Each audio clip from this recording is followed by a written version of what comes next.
KMO Show, episode number 25, December 1st, 2024.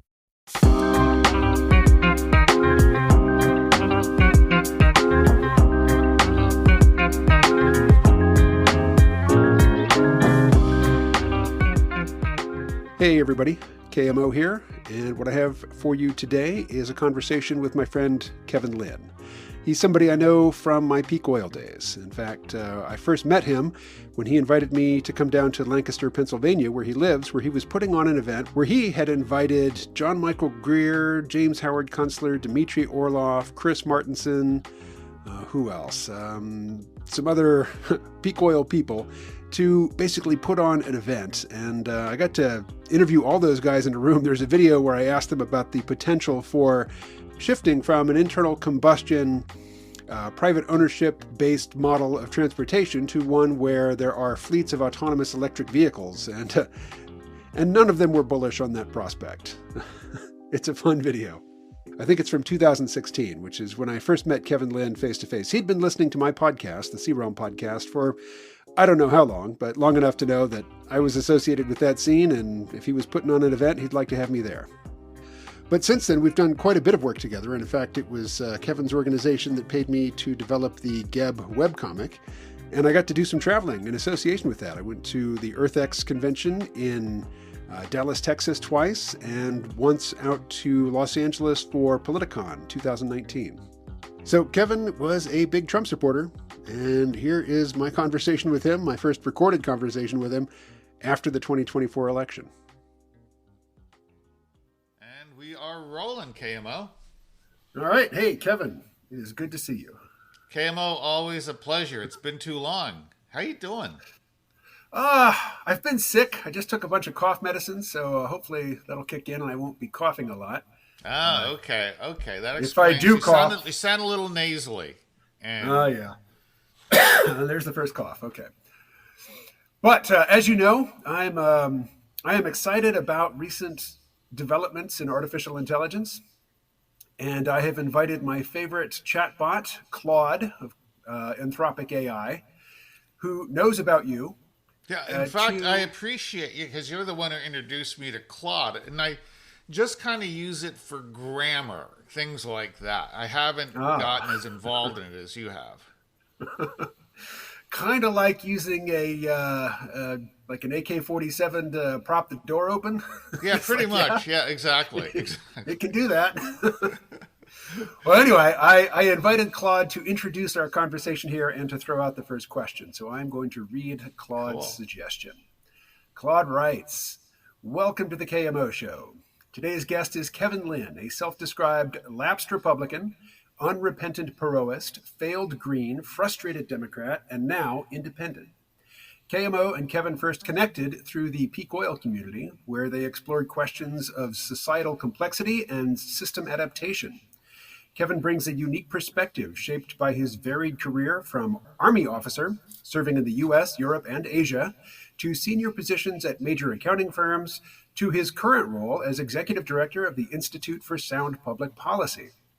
Both Kevin and KMO follow the work of Rudyard Lynch, whose analysis of historical crisis patterns suggests we're entering a period of institutional stress, more akin to the 30 Years' War than a total war scenario.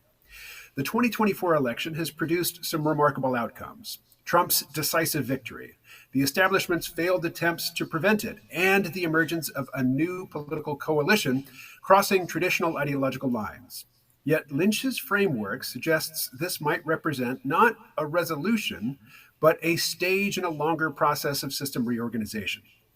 Kevin, given your experience organizing political groups across multiple states and parties, what do you make of these new coalitions forming around Trump's victory, particularly the involvement of figures like RFK Jr. and Tulsi Gabbard?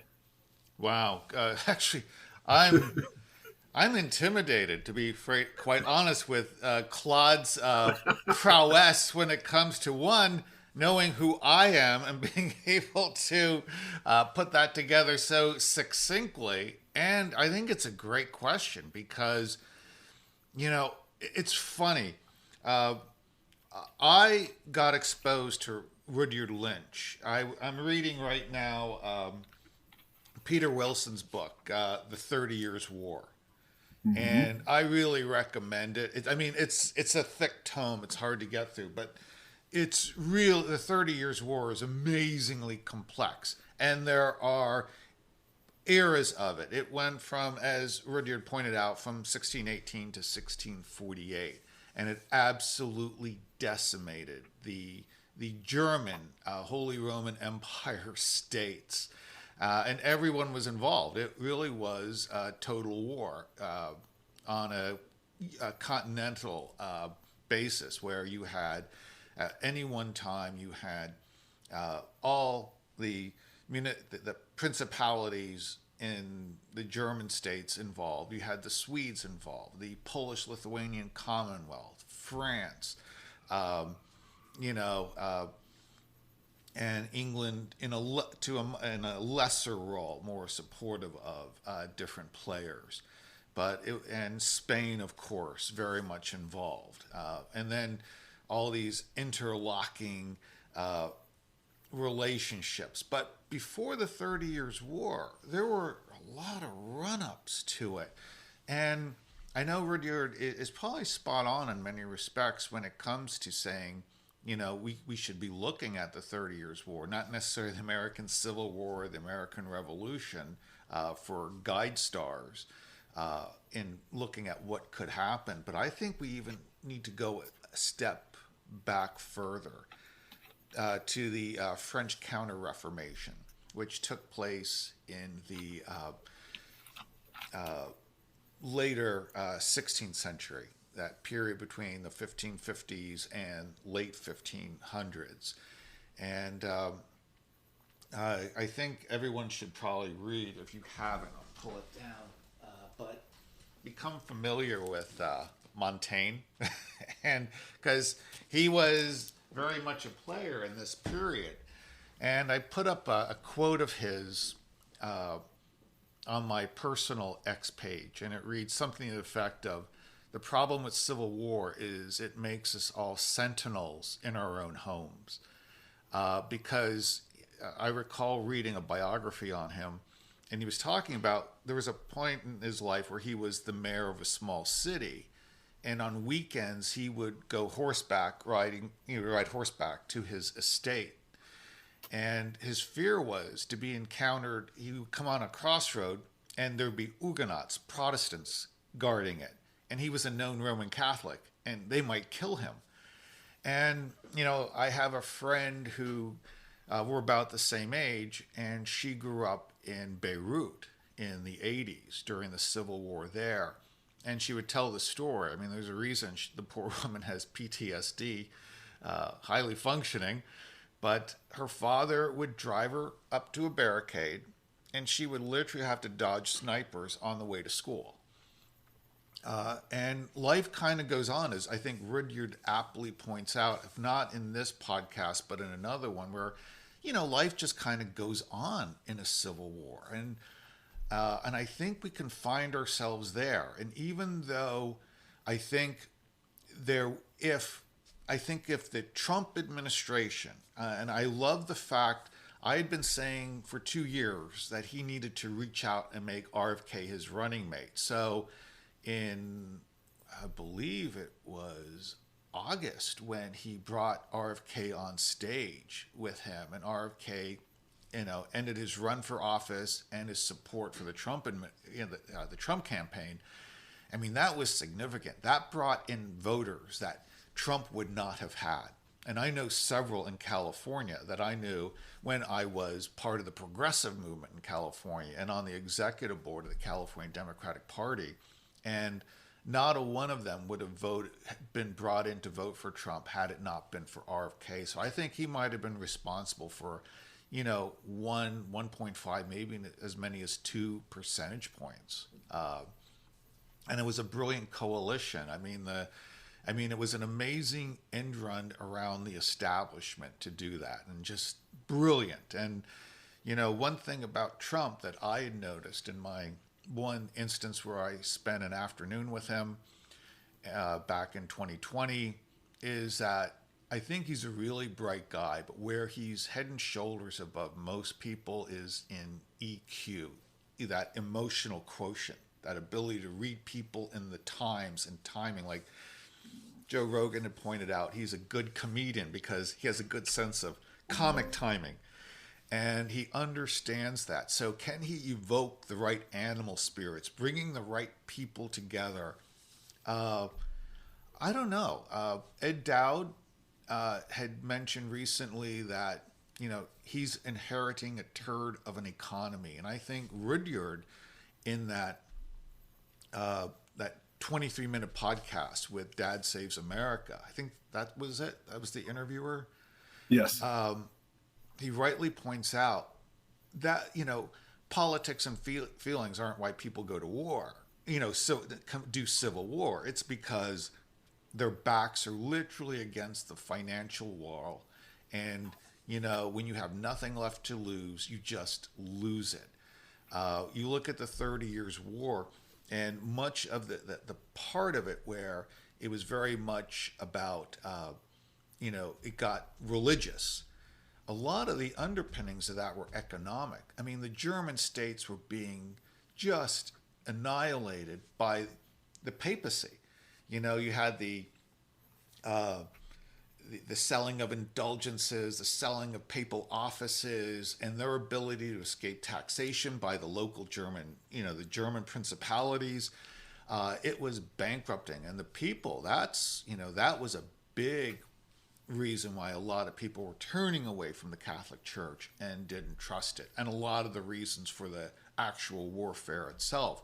I mean, again, much like today, I don't think people really grasp how hard wage earners have it in America today. I think our mutual friend John Michael Greer did an amazing job when he penned an article in January of 2016, because he was talking about why he said at that time, Trump will win the presidency in 2016. And he said he's the only one speaking to class warfare. And that's what's throwing everyone under the bus, and it's systemic. I mean, I'll leave it there, but I think Rudyard is spot on that we are on our way to civil war, and the economic underpinnings are there. He was talking about, these inflationary cycles that touched off a lot of the civil wars.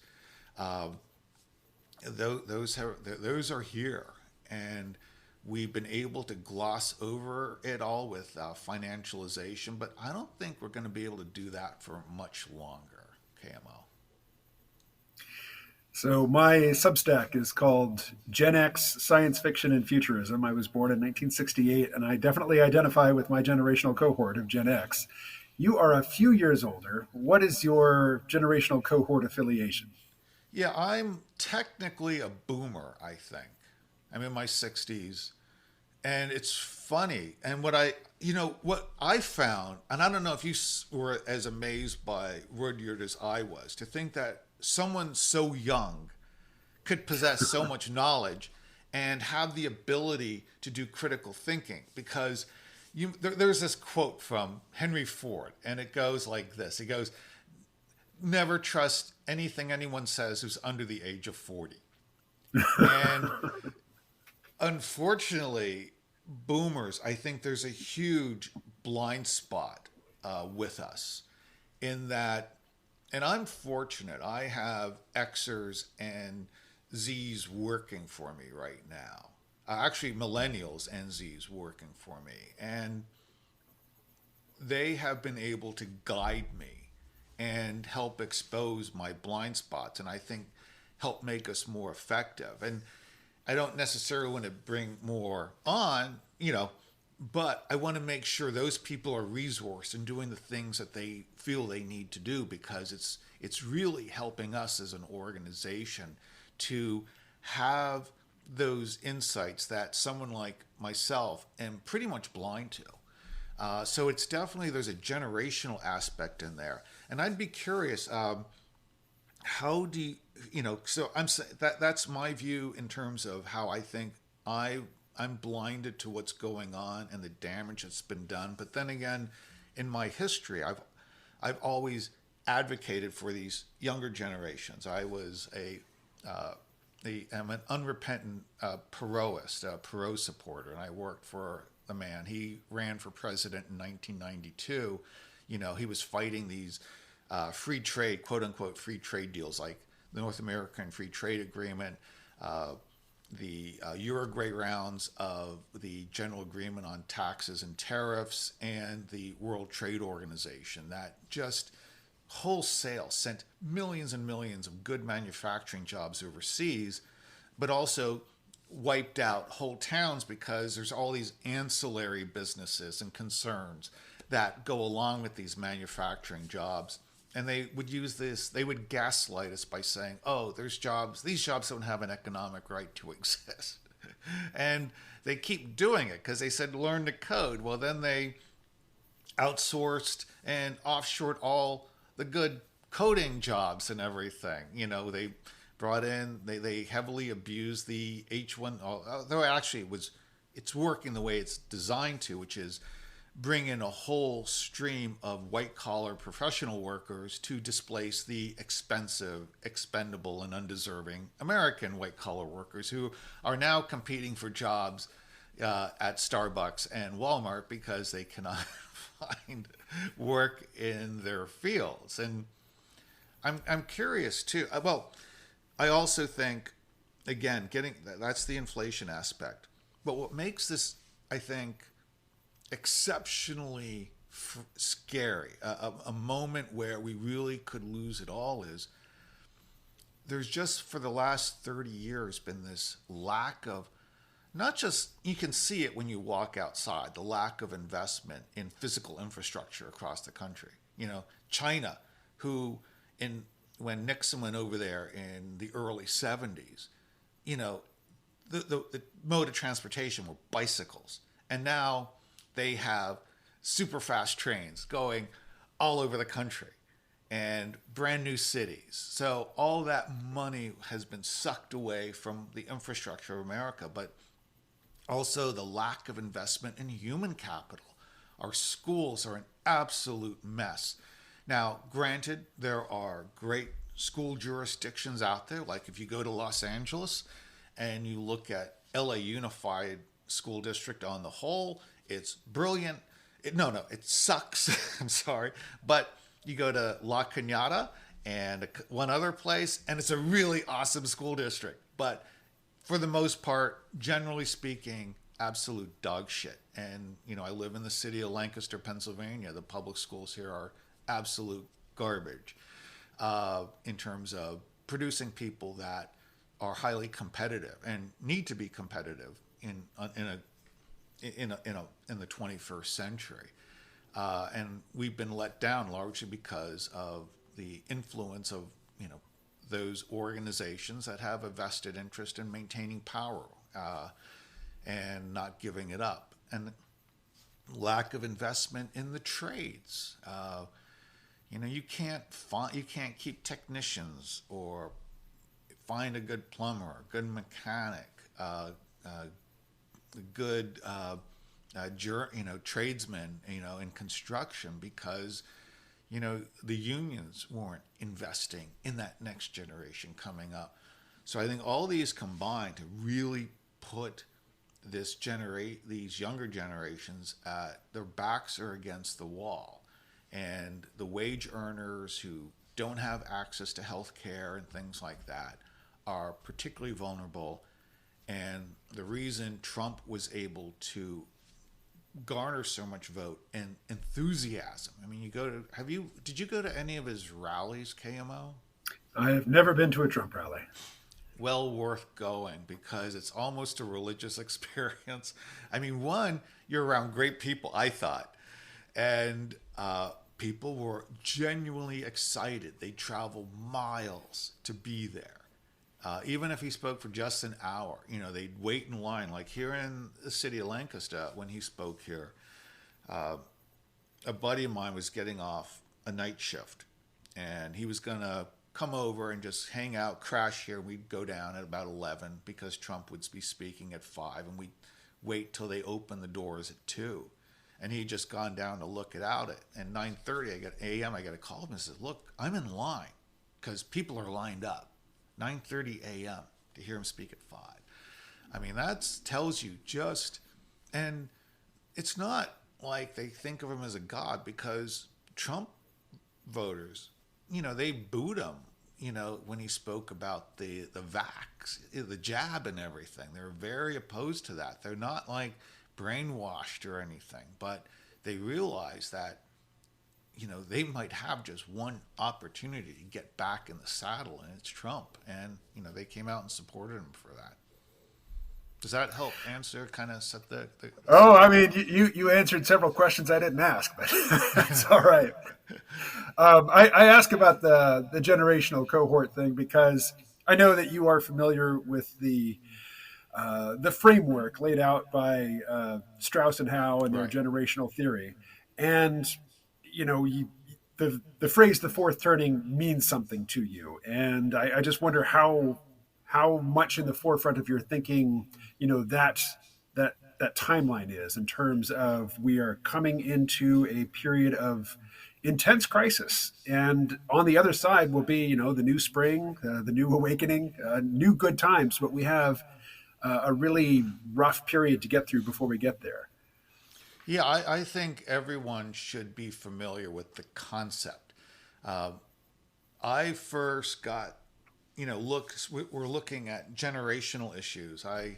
When I was at this small military college called Kemper in Missouri, there was an old woman, Ruthie Roberts, who taught accounting and economics. And she had been there since shortly after World War II. And she loved her boys. And, she taught about a Russian economist. His name was Kondratiev. And he had come up with this principle that, look, when you look at innovation, the economics, it's almost like it's the life of a long-lived human being, like roughly 75 years. And then you had people like Harry Dent who came along and, applied prices and markets to that, where you could say, look, I can tell you when a generation will buy the most potato chips. And he would also say, look, the Great Depression was caused when the Henry Ford generation began to retire. And they stopped buying the cars, the college educations, and so that started the Great Depression. And then when the Bob Hope generation went through a similar thing, the 70s, we had a serious recession. And he had predicted a couple things early, and which is why I, became an adherent of his. He had said that in the 80s, you might recall, there were all these books like Japan is number one. The Japanese were eating our lunch in terms of, building better products, selling on a global basis. And the fear was, they would be number one, America number two, and, but he predicted they were going to fall off a demographic cliff, and that the U.S. is going to go through this resurgence in the 90s. And that's exactly how it all played out. And he predicted right around 2008, when a critical mass of boomers would start to retire and pull in. And that's pretty much, we had, the Great Recession of 2008. And what do they call it? The Great Financial Recession or something like that, GFR, I think. And, people like me, in 2006, we kind of saw it coming. And for me, I got out of equities. I got back into doing commercial property tax, which is where you wanted to be when the commercial real estate market tanked. It's a good way to make money. But so and then Strauss and Howe came along, and they put these political templates over this generational thing, and they took that period of a long-lived human being and cut it into 4 sections that they called turnings: first, second, third, and fourth. And that fourth turning is the dangerous one. You go back 80, 85 years. Where are we? We're at, in economic stagnation world, on the precipice of total war. go back 80, 85 years before that, the American Civil War. 80, 85 years before that, the American Revolution, and, wars of Spanish succession.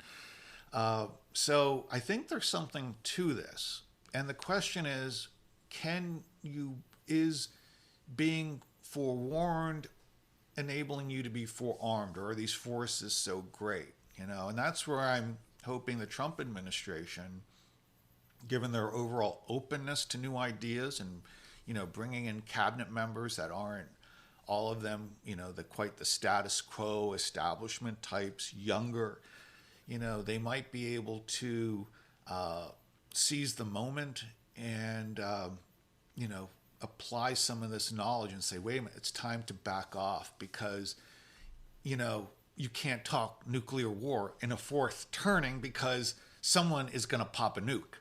And it could be bad for all of us. It could lead to actual total war. Now is the time to be prudent and hold back. So that's what I'm kind of hoping to see. And that's the importance, I think, of, a book like The Fourth Turning, and that concept of how, generations kind of work in certain program modes and how we might be able to avoid pitfalls that might accompany that.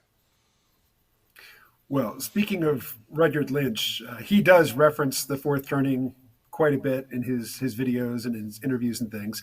He also talks about the cliodynamics of Peter Turchin, which is a very data-intensive, basically historical analysis and model for projecting or forecasting. And Peter Turchin's models also have this decade as being one of great turmoil, followed by a new prosperity. I also follow the work of geopolitical analyst George Friedman, who he wrote a book. I read his The Next 70 Years.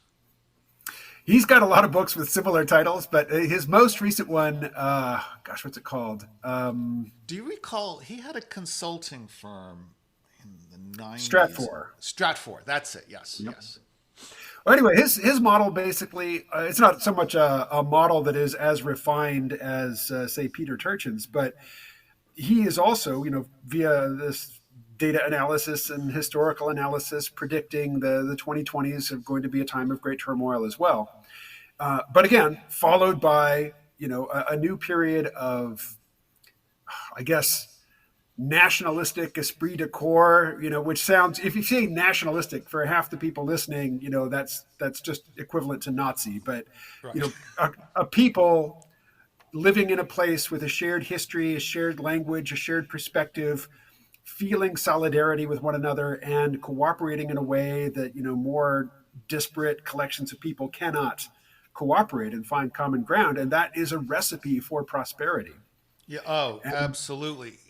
Another mutual friend of ours, James Howard Kunstler, would speak a lot to that. When if you have the hard times coming, you kind of want everyone operating in the same framework, this, shared values, the problem with, and which is why I focus so much on immigration is, when my mother came here in 1952, immigration was restrictive, well-regulated, and it was somewhat rare. And everyone won. Immigrants weren't being exploited. They weren't endangering, the productive classes here in the U.S. as they had been prior to 1924, when it was pretty much unbridled. But you add to this where we have had so much immigration, where we don't have these shared values, and where maybe someone is thinking, all right, I got to do what's best for the country, but and I'm applying something of a soldier's loyalty to one's country, as opposed to kind of a merchant point of view, where it's like, okay, what's in this for me? And then if you add to the fact that, well, if things go sour here in America, I can always return to my old country of origin. And, these are big problems, because these hard times really are going to require us to work together. And if we don't have that sense of community, like I was speaking to an immigrant who was working checkout in a grocery store I was at over the weekend, or this weekend actually, yesterday. And he was trying to talk his wife into moving to Germany because he said, wow, we don't know anyone here. No one seems to, it's hard to get around. You got to work all the time. And, it's time for us to maybe move back to, we want to go to another country as opposed to the one where they were from. And that just means, again, culturally, a lot of new arrivals are simply outside, social networks that could be mobilized to bring the country together. And, and then you add to what's been going on the last 4 years, KMO, this absolute invasion through the southern border, where we might have added as many as 10 million, 11 million people, and many of them of military age, none of them with any set loyalty or aspiration to be loyal or fit in culturally in this country. And we have a real recipe for danger. And you add the hard economic times are coming, we could, I'm sure in 1854, you had people that kind of were open to the notion that we could be approaching civil war, but I think most of the country probably thought, no way. Yes, we have big issues. There's problems in Kansas, and we want to. There's a group that wants to end slavery. There's a group that wants to keep it at all costs, and no one really probably thought we were actually going to get into an amazingly bloody conflagration that was the American Civil War. And that could be the issue here. Because to me, again, going back to Claude had mentioned my experience as a military officer. But in the mid to late 80s, I was, for instance, at one point, the Supreme Allied Commander Europe's terrorism analyst, hunted groups like Abu Nidal, Popular Front for the Liberation of Palestine General Command, and read everything I could on insurgency and counterinsurgency. And that part of me is telling me we could see a big preoccupation in America going forward in the hard time. If we end up in very hard economic times, pretty much fighting a counterinsurgency here as well, because we could very well have operatives in the country that don't have America's best interests. In fact, are malevolent forces here. I think if, let's just say, since we brought in people from 152 countries over the last 4 years, let's just say you're running clandestine ops for a small third world country government, and you're thinking, how can I damage America? And we don't have any resources. Well, I can get 10 guys that we've trained, get them to go through the southern border, and then get them to set up shop in America and have them be sleeper cells until they are told to come and do damage, like things like maybe blow up a railroad bridge, maybe blow up a water treatment plant, things like this, things that could seriously irritate us and force us to devote a lot of resources to something we ought not to be doing. There was no need to even contemplate doing before the Biden administration.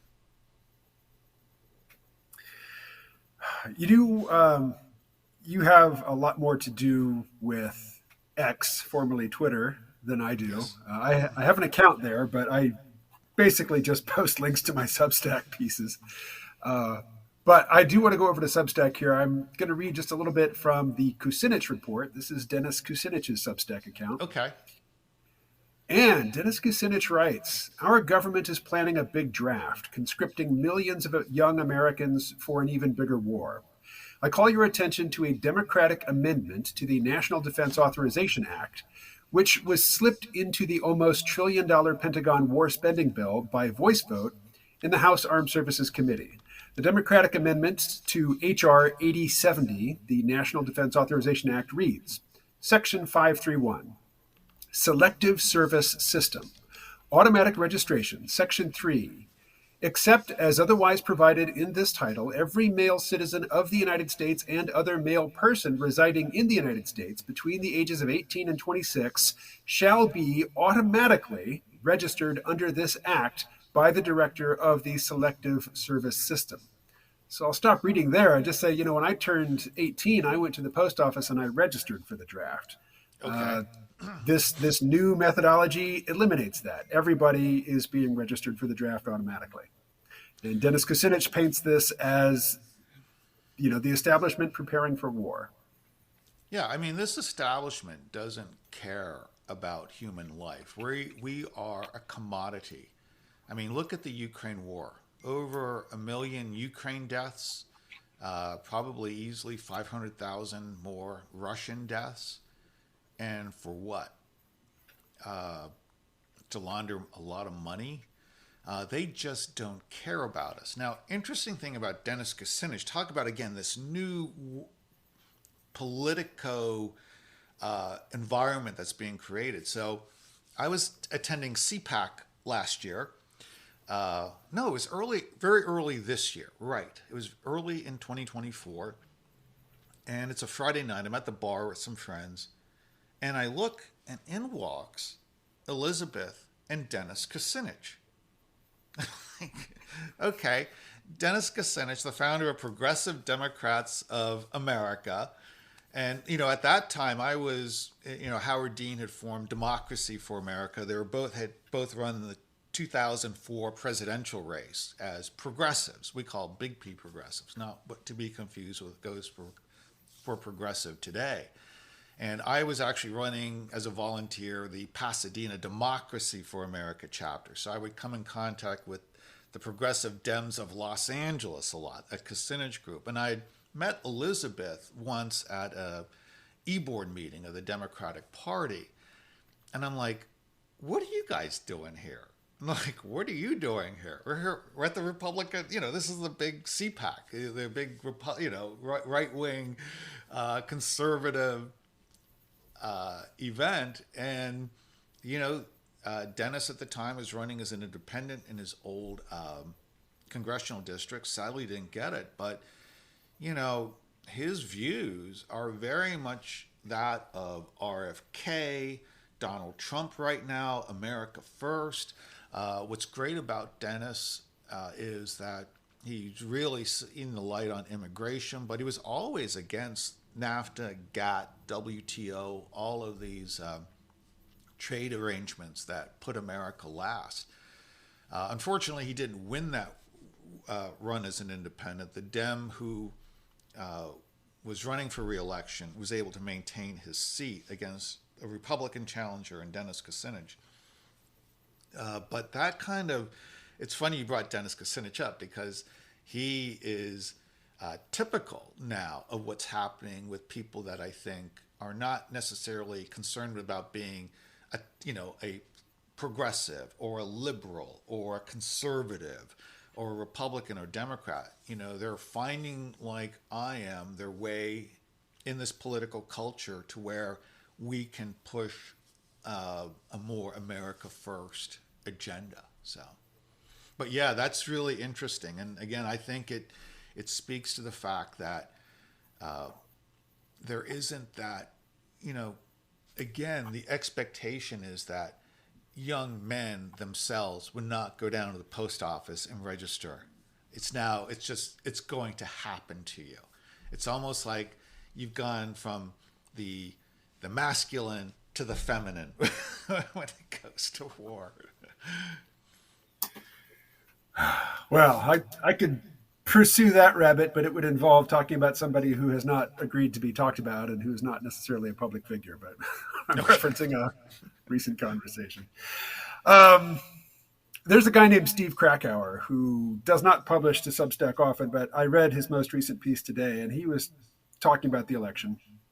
And he pointed out that, Kamala Harris, who was not selected via a Democratic primary process, but who was just appointed to, Mm-hmm. be Biden's successor, that she not only accepted the endorsement of Dick Cheney and Lynn Cheney, but really leaned into it hard, took Lynn Cheney on the campaign trail with her, while Donald Trump has surrounded himself with Democrats or former Democrats, who have left a sinking ship, most notably Tulsi Gabbard Mm-hmm. and RFK. Trump himself is a former Democrat. I imagine that Elon Musk, while maybe not particularly political, prior to the last, say, 5 or 10 years, would have been a Democrat, if he cared at all. But Krakauer's point was that the Cheneys are definitely the establishment. And people like, Tulsi Gabbard and Robert Kennedy Jr., they are, sort of fringe characters, and they do not read as establishment. You could make an argument that they have establishment ties, but to the electorate, they read as anti-establishment. And this election showed that people are just done with the establishment. They are not interested except in a few, little blue holdout regions. But if you look at the electoral map, that's just not Yeah. much of the country. So I'll let you Not take it from physically there. much of the country. Yeah. It's the large civic centers, and you would think too that has to be slipping because, I live an hour and a half drive from Philadelphia, and I mean it's a city with a lot of problems run by Democrats. Even in my small city, that's run by Democrats. It's I see the beginnings of the same shakedown that happened in San Francisco, where 20 years ago the budget was 1/5 of what it is today, and they had not nearly the issues of homelessness and so many other things, but they pump all this money into their this NGO community of friends who are able to get out the vote for them and keep them in office. And unfortunately, no NGO exists to work itself out of business. So all the issues that these NGOs are, supposedly, ostensibly trying to fix, they have no ultimate interest in actual fixing. Yeah. The first priority for any organization is to perpetuate itself. Yes. Yeah. An It's interesting funny, thing. even Go ahead. even in my situation, in August 3rd, 2020, we met with President Trump, to very specifically keep 200 information technology jobs at the Tennessee Valley Authority from being offshored. To initially outsourced to H-1B visa dependent companies like Capgemini, and then eventually offshored to low-rent countries. President Trump fired the chairman and one of the directors who hired the CEO of TVA. The CEO rescinded his decision to outsource those jobs. It was a big victory. Now, you would think that if you're a small organization like ours, punching way above their dollar weight, I mean, it was great. Even the Jacobin was like, why are these guys saving union jobs and not us? And you would think that would have led to a lot more sources of grants and donations from people that were down with our movement. It led to just the opposite. One very large funder divorced himself completely from us.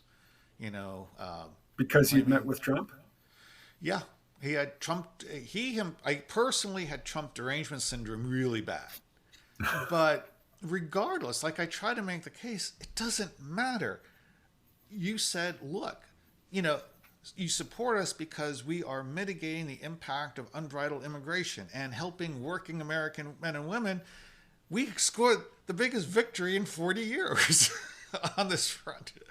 And and I just found funding cut across the board.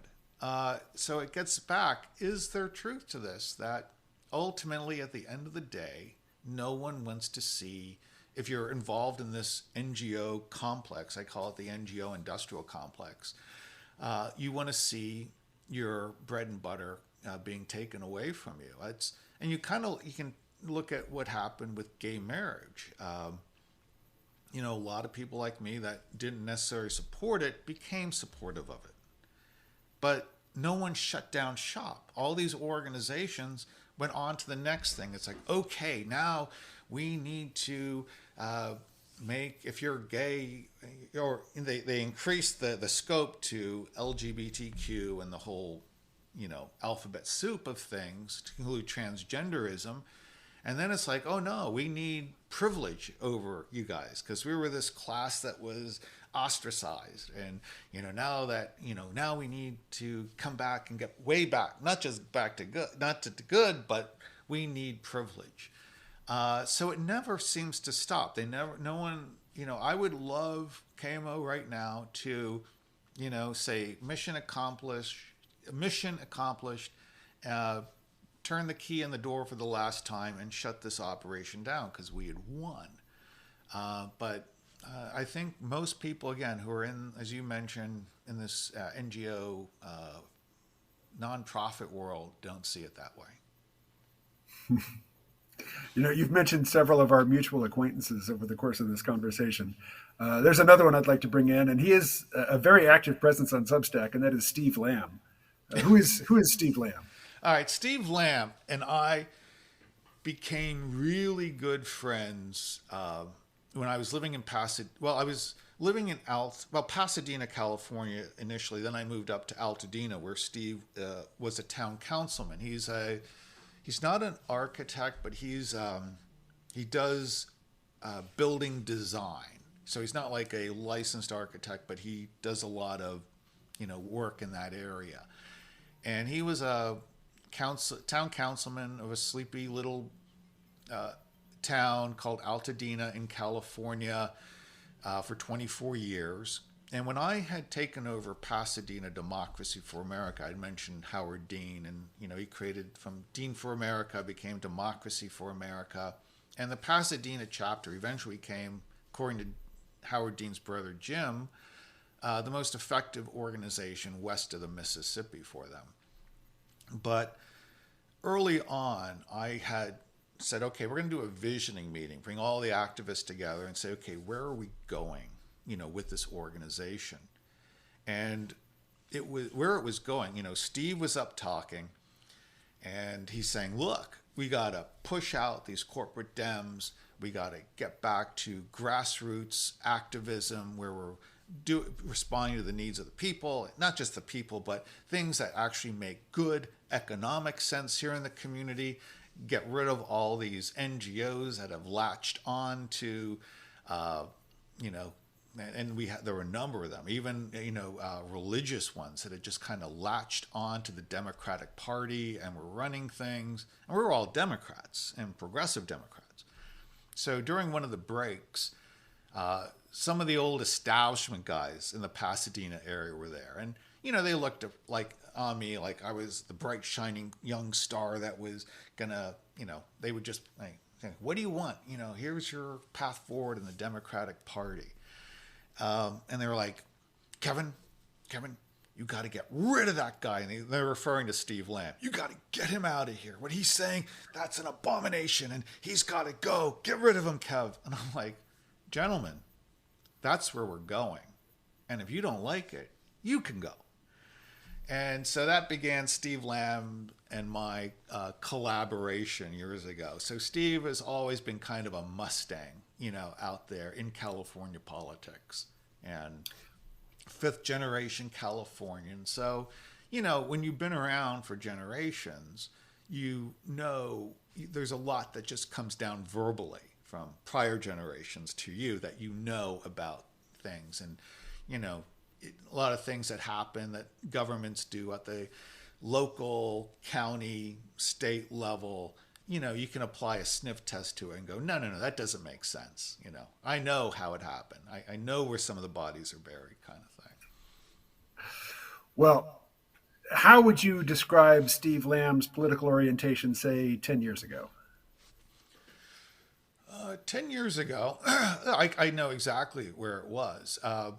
and I'll give you a great example. So when our Pasadena Democracy for America had come into real prominence, I mean, we were a political power in the San Gabriel Valley as a totally volunteer organization, but even Republicans would come to us looking for our endorsement because they're like, we know you guys, you have a reputation of being, pretty fair, and you're pretty upfront with where you want to accomplish, and will you at least let me speak to your group, and so that was kind of the orientation. So we were, and I know Steve was, understood that the Democratic Party, certainly in California, were a bunch of corrupt apparatchiks. And it was a bunch of people that would just glom on and use it to do what they want to do, and they would just gaslight anyone who would say anything different. So that's kind of where he was 10 years ago. And where is he now? Good question. Where is he now? Well, right now he's now the chairman of my organization, because he had come on several years ago to help us out on our board. And I would say he's, he really is kind of an America First mindset, who is, understands where a lot of the corruption is, whether it's MK Ultra, looking at, a lot of these conspiracy theories. He's actually done a lot of study on the assassination of Robert Kennedy, RFK's father. And so, yeah, I mean, that's kind of where I see him today.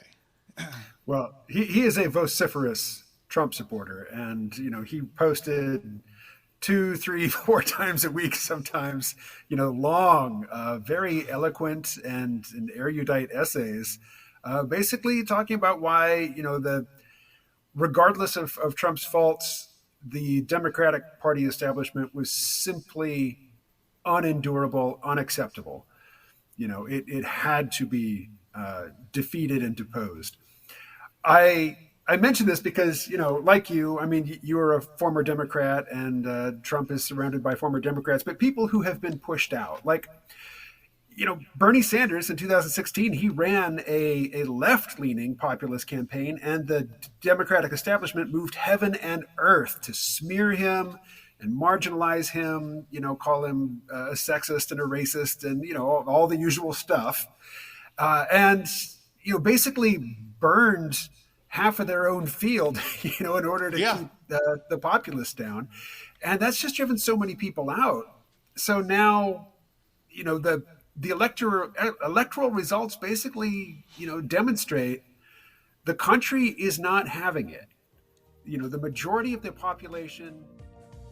All right, so that was most of the conversation with Kevin Lynn. I am going to save not the last half, more like the last quarter, for the paying audience on the C. Realm Vault podcast and Behind the Paywall on Substack.